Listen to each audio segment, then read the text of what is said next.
Listen, you're going to be okay. I know it. I know it. You're going to be okay. I am trans and non-binary, and I am a full human being.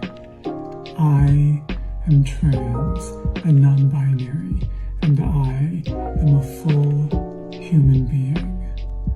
I am trans and non-binary, and I am a full human being.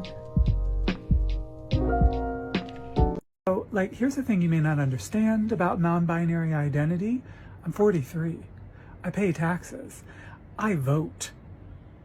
I'm an adult. When you say it's just something the kids do, you're actually feeding into this narrative because you don't like kids, you don't like youth, right? You dismiss youth. You're feeding into the narrative that we're dismissible, but I'm here too. Here's the thing, my love. You are real. You are real, and I'm glad you exist. Hello! I get comments like this one whenever I say something like, you must respect trans people. And I thought it would be helpful to clarify what the heck I'm talking about. I don't mean you personally must. That's your choice, obviously. I'm talking about the arc of humanity. The arc of history is moving toward acceptance, love, justice, embracing people like us.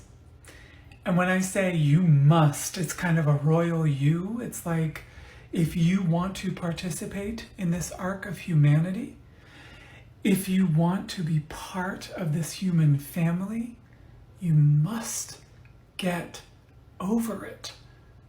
You must join us. Come along. Have you considered that you're not too sensitive? And that too sensitive is something you were told as a kid to keep you in control? And that actually your sensitivity is the most beautiful thing about you? And maybe your destiny is to be so shamelessly sensitive that you end up changing the world. You've been saying, I'm such an empath, I'm so intuitive, and those things are great to be, but I want you to think about how much of that came out of trauma. How much were you programmed to abandon yourself and be hyper aware of every single subtle signal from everybody else? Turn your empathy inward. It's time to come home. You hide your trauma because you believe it proves that there is something wrong with you. It's not true for two reasons. Number one, it was something that was done to you. It's not your fault. And number two, your trauma, your broken pieces are beautiful.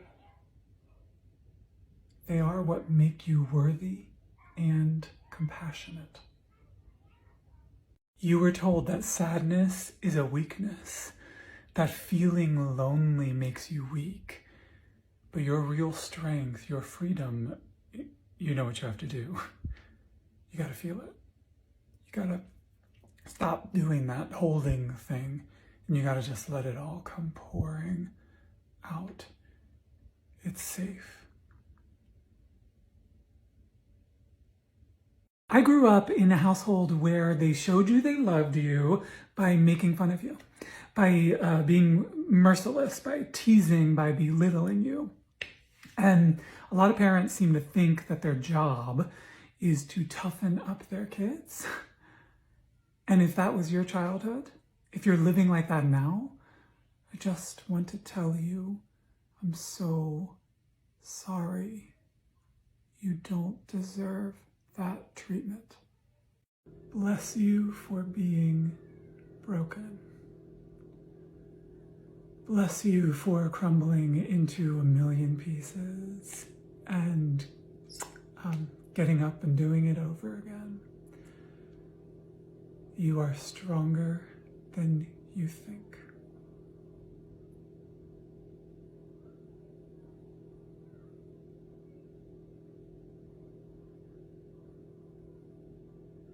Well, one of the reasons that you may feel like a little kid all the time, even though you're supposed to be an adult by now, is that when other people were growing up, you might have been dealing with, rehashing, reliving, running from your trauma. The way you were treated might have stolen your young years, but also might have stolen your teen years, your 20s. I just want to let you know it's never too late to be whole again. I am stunned by how queer gorgeous I am, how gorgeous I am. And boy, that upsets people sometimes. But look at the material.